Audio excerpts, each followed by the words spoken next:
بسم اللہ الرحمن الرحیم ولا تشتروا بعهد الله ثمنا قليلا انما عند الله هو خير لكم ان كنتم تعلمون ما عندكم ينفد وما عند الله باق وَلَنَجْزِيَنَّ الَّذِينَ صَبَرُوا أَجْرَهُمْ بِأَحْسَنِ مَا كَانُوا يَعْمَلُونَ مَنْ عَمِلَ صَالِحًا مِنْ ذَكَرٍ أَوْ أُنْثَى وَهُوَ مُؤْمِنٌ فَلَنُحْيِيَنَّهُ حَيَاةً طَيِّبَةً وَلَنَجْزِيَنَّهُمْ أَجْرَهُمْ بِأَحْسَنِ مَا كَانُوا يَعْمَلُونَ صدق اللہ مولانا العظیم۔ سورۃ النحل کی چند آیات آپ کے سامنے تلاوت کی گئی ہیں۔ اللہ رب العزت نے پہلی آیت میں ہم انسانوں سے یہ کہا اور توجہ دلائی کہ جو اللہ کے ساتھ ہم مختلف موقعوں پر عہد کرتے ہیں، پیمان کرتے ہیں، تو اللہ کے ساتھ کیے جانے والے عہد و پیمان کو تھوڑی سی قیمت دے کر بیچ نہ دیا کرو، یعنی عہد و پیمان کو بھول نہ جایا کرو اگر اس کے بدلے میں تھوڑا بہت تمہیں فائدہ مل رہا ہو۔ انما عند اللہ هو خیر لکم، کیونکہ جو اللہ کے پاس ہے، یعنی اجر کی صورت میں، رحمت کی شکل میں، جنتوں کی صورت میں، وہ تمہارے لیے زیادہ بہتر ہے۔ ان کنتم تعلمون، اگر واقعی تم اس کے بارے میں جانتے ہو اور تمہیں اس کا اندازہ ہو۔ ما عندکم ینفد، اے لوگو جو بھی مال و متاع اور قوت و اختیار تم رکھتے ہو، جو کچھ بھی تمہارے پاس ہے وہ بالآخر ختم ہو جانے والا ہے۔ وَمَا عِندَ اللَّهِ باق، اور جو اللہ کے پاس ہے وہ ہمیشہ باقی رہنے والا ہے۔ وَلَنَجْزِيَنَّ الَّذِينَ صَبَرُوا، اور جنہوں نے صبر کیا، استقامت کی راہ اختیار کی، تو ہم انہیں بدلہ دیں گے، اجر دیں گے۔ بِأَحْسَنِ مَا كَانُوا يَعْمَلُونَ، جو کام انہوں نے کیا ہے اس سے زیادہ بہتر اس کی جزا عطا کریں گے۔ پھر اللہ رب العزت نے بہت واضح انداز میں اس بات کو بیان کیا۔ مَنْ عَمِلَ صَالِحًا مِنْ ذَكَرٍ أَوْ أُنْثَى وَهُوَ مُؤْمِنٌ، اگر کوئی بھی شخص، مرد ہو یا عورت، ایمان کی حالت میں کوئی اچھا کام کرتا ہے، کوئی بہتر کام کرتا ہے، فَلَنُحْيِيَنَّهُ حَيَاةً طَيِّبَةً، تو ہم اسے ایک بہترین اور پاکیزہ زندگی عطا کریں گے۔ وَلَنَجْزِيَنَّهُمْ أَجْرَهُمْ بِأَحْسَنِ مَا كَانُوا يَعْمَلُونَ، پھر اسی بات کو دہرایا کہ جو بھی اس نے عمل کیا، جو کام کیا، ہم اس سے بہتر اور اچھا اجر اسے عطا کریں گے۔ بنیادی طور پر اس دنیا میں ہر شخص کسی نہ کسی ضابطے کے تحت اپنی زندگی بسر کر رہا ہوتا ہے، اور اپنے معاملات کو چلانے کے لیے وہ وعدہ، پیمان، عہد، ایگریمنٹ، ان تمام مرحلوں سے گزرتا رہتا ہے۔ اور ہم ایمان والے اس اعتبار سے خوش نصیب ہیں کہ ہمارا جو سب سے بڑا عہد و پیمان اور معاہدہ ہے وہ اس کائنات کے رب کے ساتھ ہے۔ ہم نے اس سے یہ وعدہ کیا اور اس وعدے کی تجدید ہر روز کئی بار بآواز بلند کبھی اور کبھی اپنے دل میں اسے کہہ کر تازہ کرتے ہیں، یاد کرتے ہیں، اور وہ یہی ہے کہ اے اللہ ہم نے تجھے اپنا رب مان لیا ہے، تو مالک کائنات ہے، تو ہماری تمام حاجتوں کو ہم سے زیادہ بہتر جانتا ہے، تو ہمارا مولا ہے اور بہترین مولا ہے، ہم تیرے بندے، اطاعت کرنے والے، سر جھکانے والے، تیری مدد کے محتاج، تیرے رحم و کرم کے محتاج اور اس کے ضرورت مند ہیں، اور ہم تیری ہی بندگی کرتے ہیں اور تجھ ہی سے مدد طلب کرتے ہیں۔ معاہدہ کیا ہوتا ہے؟ فریقین آپس میں یہ اقرار کرتے ہیں کہ فریق اول یہ کام کرے گا اور اس کے بدلے میں فریق ثانی یہ اسے فائدہ دے گا، بینیفٹس اس کو ملیں گے، اور دونوں اس بات کا اقرار کرتے ہیں کہ تم نے اگر یہ والا کام کیا تو ہم تجھے اس کے بدلے میں یہ والا فائدہ پہنچائیں گے۔ ہم نے اللہ رب العزت سے ایک اقرار کیا ہوا ہے کلمہ طیبہ کی صورت میں، جو ایمان میں اور اسلام میں داخل ہونے کی پہلی بنیاد ہے، اور یہ معاہدہ ایسا ہے جو زندگی بھر کا ہے، اور یہ معاہدہ ایسا ہے کہ اللہ رب العزت اسے تازہ کروانے کے لیے بار بار یاد دلاتے ہیں۔ ہماری نمازوں میں اس کا ذکر آتا ہے، ہماری دعاؤں میں اس کو شامل کر دیا گیا ہے، ہماری عبادات کا اسے مرکزی حصہ بنا دیا گیا ہے۔ تو کوئی شخص یہ کہہ نہیں سکتا کہ ہم نے تو اپنے اللہ سے کوئی وعدہ نہیں کیا۔ جس شخص نے بھی ایک رکعت بھی اگر ادا کی ہے تو اس نے لازماً ایاک نعبد و ایاک نستعین تو پڑھا ہے، اور جس نے یہ دو کلمے پڑھے ہیں ایاک نعبد و ایاک نستعین، تو اس نے تو اپنے اللہ سے وعدہ کر لیا اور بآواز بلند اس کا اقرار کیا۔ تو یہ معاہدہ ہی انسان کے لیے بہت کافی ہے، لیکن پھر اس کو اپلائی کرنے کے لیے، اس پر عمل کرنے کے لیے ہم زندگی میں مختلف موقعوں پر اور چھوٹے چھوٹے معاہدے کرتے رہتے ہیں، لیکن مرکزی جو وعدہ ہے اور مرکزی جو معاہدہ ہے اللہ تعالیٰ کے ساتھ، وہ اس کی نگرانی کرتا رہتا ہے، وہ اس پر سایہ کیے ہوئے اس کی رہنمائی میں روشنی اسے عطا کرتا ہے۔ اس بڑے وعدے اور بڑے ایگریمنٹ کی بنیاد پر ہم کسی فرد کے ساتھ، کسی کمپنی کے ساتھ، کسی ادارے کے ساتھ، کسی ملک یا جماعت کے ساتھ کوئی ایسا معاہدہ نہیں کر سکتے جو اللہ تعالیٰ کی عبادت کے خلاف جاتا ہو، جو اللہ تعالیٰ پر ہمارا جو ایمان ہے اس کی مخالفت میں آتا ہو۔ کوئی معاہدہ ایسا نہیں کیا جا سکتا، اور یہی وجہ ہے کہ آقا رحمت علیہ الصلاۃ والسلام نے کئی موقعوں پر یہ بات کہی کہ کسی بھی ملک میں رہنے والے لوگ، انہیں چاہیے کہ وہ اپنے حکمران کی اطاعت کریں، اپنے امیر کی اطاعت کریں، لیکن جب بھی یہ جملہ کہیں موجود ہے تو اس میں یہ شرط لکھی جاتی ہے، بتائی جاتی ہے، سمجھائی جاتی ہے کہ اگر امیر، حکمران، ذمہ دار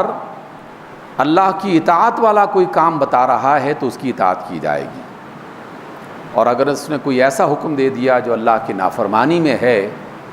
تو چونکہ بڑا معاہدہ تو ہمارا اللہ کے ساتھ ہے، باقی تو سب کے سب اس کے زیر اثر چھوٹے چھوٹے معاہدے ہیں، تو ہمیں کسی اور سے کوئی ایسا وعدہ نہیں کرنا جس کی بنا پر اللہ سے کیا جانے والا وعدہ جو ہے وہ ٹوٹتا ہو۔ سامعین گرامی، یہ محض فلسفہ نہیں ہے، یہ ہماری زندگی کی اور ایمان کی بنیاد ہے۔ قدم قدم پر ہمیں اس کا ثبوت فراہم کرنا ہوتا ہے اپنے عمل کے ذریعے سے، کہ اللہ واقعی ہم نے جو تجھ سے وعدہ کیا کہ ہم تیری عبادت کریں گے، تیری بندگی کریں گے اور تجھی سے مدد طلب کریں گے، تو ہم کسی بھی فریق سے، چاہے وہ فرد ہو، ادارہ ہو، کمپنی ہو، جماعت ہو، کوئی ایسا وعدہ نہیں کر رہے کہ جو تیری نافرمانی کا ہو۔ اس بنیاد پر ایک چھوٹی سطح میں اور آپ جو چھوٹے چھوٹے کاروبار کرتے رہتے ہیں، لین دین کرتے رہتے ہیں، وہ اس میں تلاش کر سکتے ہیں کہ کیا یہ والا لین دین کرنا چاہیے کہ نہیں کرنا چاہیے۔ اور حکومتی سطح پر جو بڑے بڑے معاہدے قومی اور بین الاقوامی سطح پر کیے جاتے ہیں، تو انہیں بھی باقاعدہ اس بات کے بارے میں سوچنا چاہیے، اگر وہ واقعی اپنے آپ کو مومن کہتے ہیں، کہ وہ کوئی ایسا معاہدہ نہ کریں کہ جو اللہ تعالیٰ کی نافرمانی میں آتا ہو۔ ایک چھوٹی سی بات لیکن اگر غور کیا جائے تو وہ چھوٹی سی بات ہمارے اندر کو ہلا کے رکھ دیتی ہے، اور وہ تمام بڑے بڑے ذمہ داران جو اداروں کے ذمہ دار ہوں یا حکومتوں کے ذمہ دار ہوں، انہیں یہ بات سوچنی چاہیے کہ قیامت کے روز وہ اپنے اللہ کے سامنے کیا جواب دیں گے، کہ جب وہ اپنی تھوڑی سی منفعت کے لیے اور اپنے تھوڑے سے فائدے کے لیے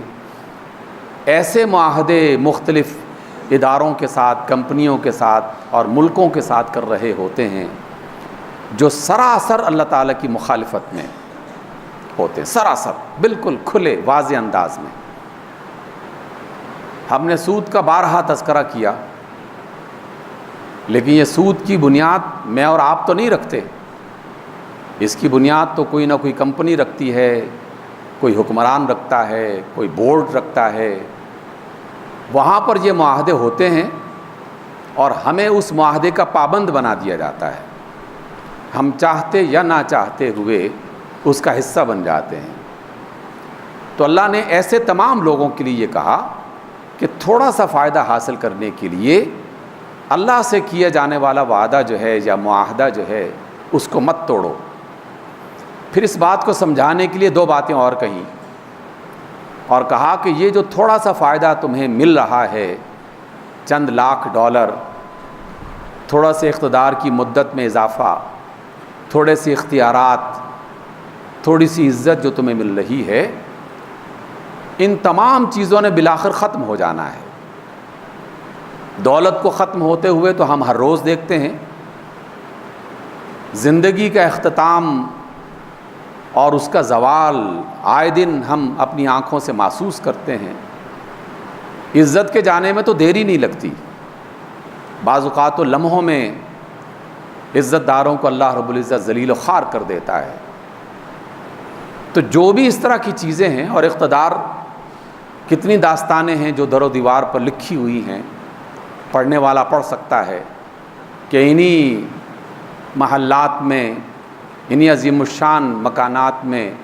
چند سال پہلے کوئی اور موجود تھے، ان سے پہلے کچھ اور موجود تھے، ان سے پہلے کچھ اور موجود تھے، اور پوری دنیا میں کوئی ملک ایسا نہیں ہے جہاں کچھ قلعے اور کچھ محلات ایسے موجود نہ ہوں کہ جو بالکل کھنڈرات بن کے رہ گئے ہیں۔ نشانات ہیں، بتانے والے بتاتے ہیں کہ یہاں کوئی فرعون رہا کرتا تھا، یہاں کوئی نمرود ہوا کرتا تھا، یہاں کبھی مغل بادشاہ ہوا کرتے تھے، یہاں کبھی فلاں ہوا کرتا تھا، نشانات رہ گئے ہیں۔ تو اس وجہ سے اللہ رب العزت نے فرمایا کہ جو تمہارے پاس ہے، ما عندکم ینفت، جو تمہارے پاس ہے وہ ختم ہو جانے والا ہے، وما عند اللہ باق، اور جو اللہ کے پاس ہے وہ باقی رہنے والا ہے۔ مال کے اعتبار سے اس کے خزانے کبھی ختم نہیں ہوتے، عزتوں کا وہ مالک ہے، وہ جسے معزز کرنا چاہے پوری دنیا سر توڑ کوشش کر لے، وہ اس کی عزت میں کمی نہیں کر سکتے۔ قرآن مجید بتاتا ہے، تاریخ انسانی بتاتی ہے، انجیل اور تورات تذکرہ کرتے ہیں کہ دنیا کی کئی قوموں نے بہت سارے انبیاء کو قتل کیا، شہید کیا، انہیں بازاروں میں رسوا کرنے کی کوشش کی، ان کے گھر والوں کو قتل کر دیا، شہید کر دیا، ان پر تہمتیں لگا دیں، لیکن عزت کن کی باقی رہی؟ قتل کرنے والوں کی، تہمتیں لگانے والوں کی، رسوا کرنے والوں کی، یا وہ جو اللہ کے پسندیدہ انبیاء تھے، رسول تھے، اولیاء تھے، نیک لوگ تھے، ان کی عزتیں ابھی تک باقی ہیں۔ ہم شیخ عبد القادر جیلانی نام بولتے ہی فوراً رحمۃ اللہ علیہ کہتے ہیں، جناب مسیح نام لیتے ہی فوراً علیہ السلام کہتے ہیں، جناب ابراہیم نام لیتے ہی فوراً علیہ السلام کہتے ہیں۔ عزتیں تو ان کی چمک رہی ہیں۔ نمرود کا نام لے کے کس نے آج تک اس پر جو ہے وہ اس کی تعریف بیان کی ہے اور اس کی عزت میں اضافہ کرنے کے لیے کوئی دعائیہ کلمہ کہا ہے؟ اس لیے کہ اللہ تعالیٰ عزت دینے والا ہے، وہی چھیننے والا ہے۔ تو جو بھی تمہارے پاس ہے، عزت، شہرت، مال، اختیار، زندگی، یہ سب ختم ہو جانے والا ہے، لیکن جو اللہ کے پاس ہے وہ باقی رہنے والا ہے۔ اس لیے چھوٹے سے چھوٹے معاہدے میں بھی اللہ کی نافرمانی نہ کی جائے۔ ایک شخص ایک چھوٹا سا پلاٹ بیچتا ہے خریدار کے ہاتھ میں، اب ایک چھوٹا سا بالکل معاہدہ ہے، چند ہزار کا، چند لاکھ کا،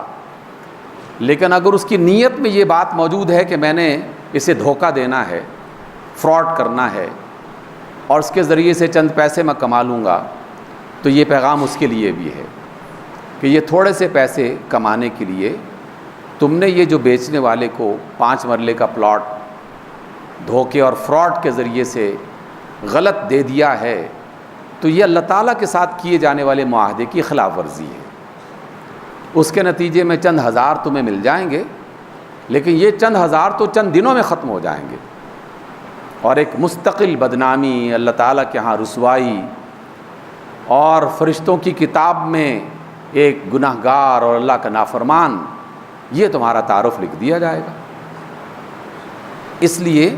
پہلا نقطہ آج کی ملاقات کا یہ ہے کہ ہم اگر افراد سے کوئی لین دین کا معاہدہ کریں، کمپنیوں سے کوئی لین دین کا معاہدہ کریں، اداروں کے ساتھ کوئی لین دین کا معاہدہ کریں، یا بین الاقوامی قوتوں کے ساتھ، تو اللہ کے ساتھ کیا جانے والا ایگریمنٹ، معاہدہ کہ اللہ ہم مومن ہیں، تجھ پر ایمان رکھنے والے ہیں، تیری اطاعت کرنے والے ہیں، تیرے بندے ہیں، تیری بندگی کرتے ہیں، یہ اقرار سامنے رکھا جائے گا،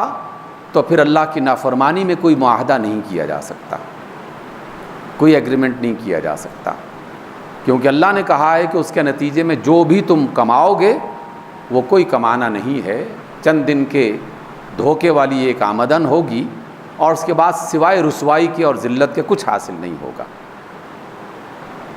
پھر اس کے بعد اگلی آیت میں اللہ رب العزت نے مردوں اور عورتوں کو باقاعدہ الگ الگ کر کے ذکر کر دیا واضح انداز میں، تاکہ کوئی کسی غلط فہمی میں نہ رہے کہ یہ سارے کام صرف مردوں نے کرنے ہیں، یا عورتیں اس میں ذمہ دار نہیں ہیں، یا عورت کام کرے گی تو اس کا یہ نتیجہ نہیں نکلے گا، مرد یہ کام کرے گا تو اس کا یہ نتیجہ نہیں نکلے گا، کیونکہ شیطان نے ہر طریقے سے انسانوں کو گمراہ کرنے کی کوشش کی۔ مرد اور عورت میں تفریق پیدا کر کے ان کی عزتوں میں فرق رکھا گیا، ان کے مقام اور مرتبے میں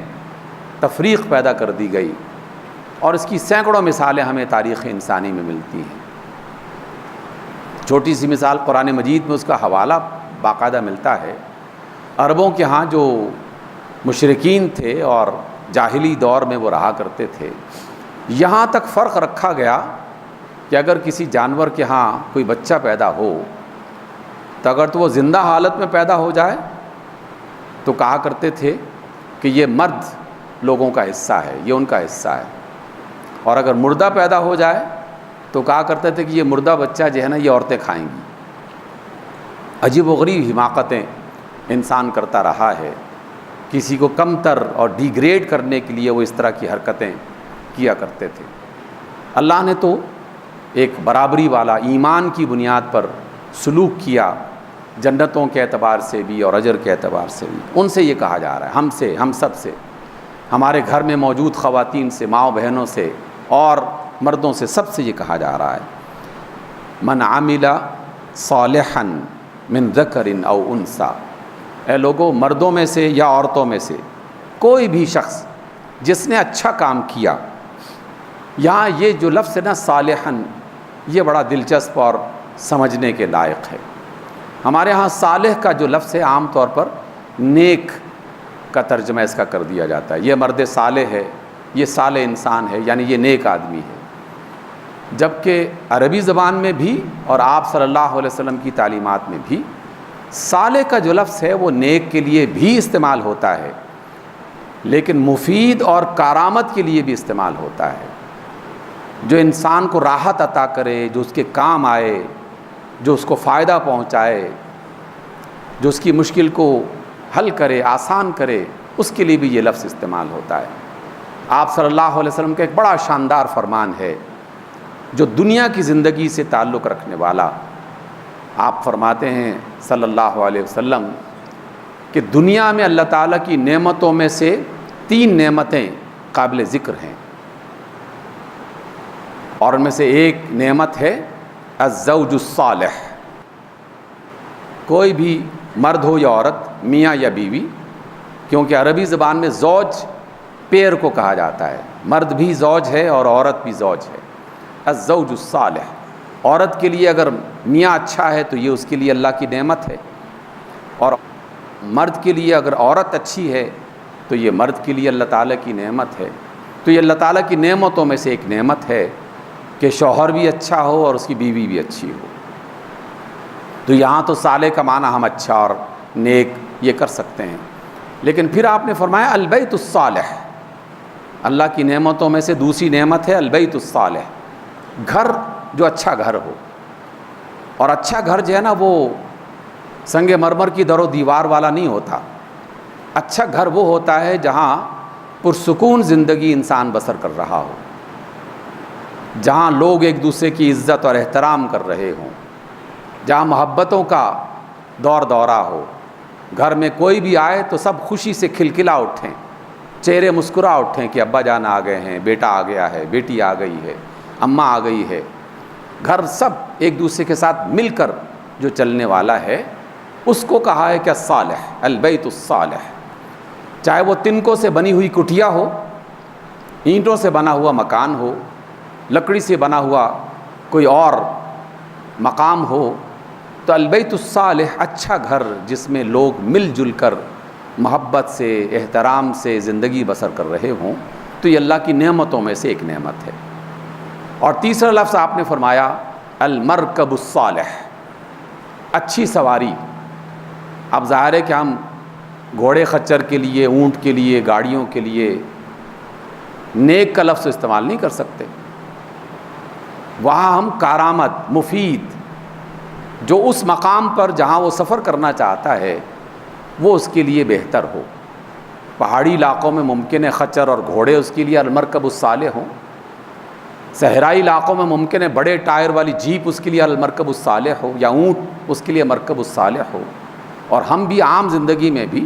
جو گاڑی چل رہی ہے، جو انسان کو ایک منزل سے دوسری منزل تک آسانی سے اور آرام طریقے سے پہنچا رہی ہے، وہی المرکب الصالح. تو یہاں پر بھی صالح کا مطلب ہے اچھا کام. میرا کاروبار، میری ملازمت، میری صلاحیت،